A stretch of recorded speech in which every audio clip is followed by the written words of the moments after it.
कमली में लिपटने वाले, रात को क़याम किया करो मगर थोड़ी सी रात, यानी निस्फ रात या उससे कुछ कम क़याम करो या कुछ ज्यादा। और कुरान को अच्छी तरह ठहर ठहर कर पढ़ा करो। हम अनकरीब तुम पर एक भारी फरमान नाजिल करेंगे। कुछ शक नहीं कि रात का उठना नफ्स को सख्त पामाल करता है और उस वक्त जिक्र भी खूब दुरुस्त होता है। दिन के वक्त तो तुम्हें और बहुत से शगल होते हैं, तो अपने परवरदिगार के नाम का जिक्र करो और हर तरफ से बेताल्लुक होकर उसी की तरफ मुतवज्जे हो जाओ।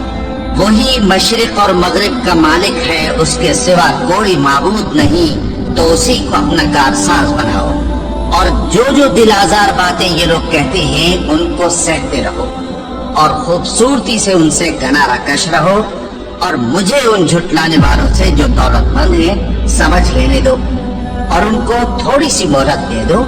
कुछ शक नहीं कि हमारे पास बेड़ियां हैं और बड़ी जबरदस्त आग है और गले में अटकने वाला खाना है और दर्द देने वाला अजाब है। जिस दिन जमीन और पहाड़ कांपने लगे और पहाड़ ऐसे बुलबुले हो जाएंगे जैसे रेत के टीले, ऐ अहले मक्का, जिस तरह हमने फिरौन के पास मूसा को पैगंबर बनाकर भेजा था, उसी तरह तुम्हारे पास भी मोहम्मद सल्लल्लाहु अलैहि वसल्लम एक रसूल भेजे हैं जो तुम्हारे मुकाबले में गवाह होंगे। सो फिरौन ने हमारे पैगंबर का कहा न माना तो हमने उसको बड़े दर्दनाक अंदाज से पकड़ लिया।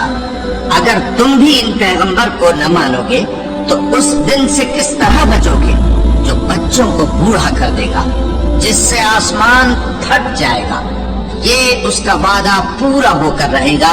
ये कुरान तो नसीहत है, सो जो चाहे अपने परवरदिगार तक पहुंचने का रास्ता इख्तियार कर ले।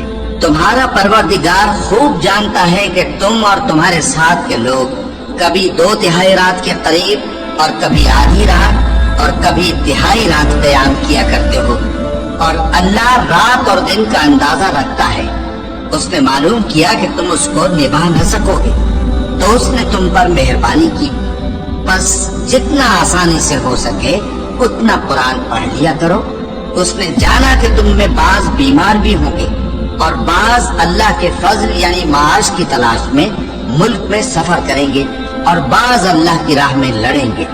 तो जितना आसानी से हो सके उतना कुरान पढ़ लिया करो और नमाज कायम करते रहो और ज़कात अदा करते रहो और अल्लाह को नेक नियत ही से कर्ज देते रहो। और जो अमल नेक तुम अपने लिए आगे भेजोगे उसको अल्लाह के यहाँ बेहतर और सिले में बहुत अजीम पाओगे। और अल्लाह से बख्शिश मांगते रहो, बेशक अल्लाह बख्शने वाला है, मेहरबान है।